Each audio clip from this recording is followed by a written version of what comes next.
Hello, my name is Antwan Green, and I am a student scientist at Ecotek Labs. I'm in 12th grade, and my career goal in the future is to be a neurologist. Today, I'm going to be doing a demonstration of biosensory software and the integration into neuroscience. Now, the brain, where we have to start, is comprised of 4 lobes, connected through the corpus callosum of the 2 hemispheres. You have your frontal, parietal, temporal, and occipital. Now, these lobes control personality, sensory information such as where your limb is located in space, sound, and sight, respectively. Now, these 4 lobes comprise the cerebral cortex, which, together with the cerebellum, control voluntary movement. Now, voluntary movement is controlled by its own specific neurons, known as alpha and gamma motor neurons.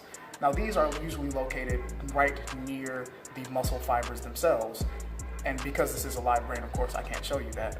But these neurons, alpha motor neurons, control if the muscles are contracted or released, dependent on the calcium or potassium or sodium that it gives the muscles to do so.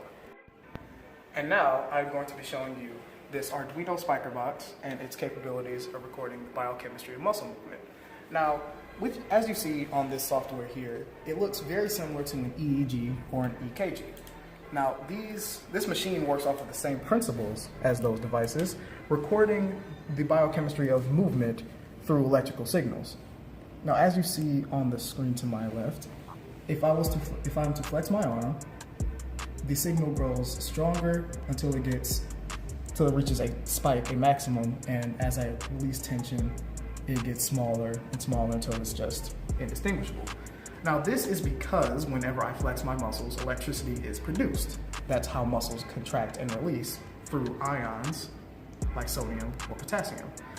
And with the technology that can record electrical signals, you could also use it to record, physically, electronic movement through something like similar to this claw.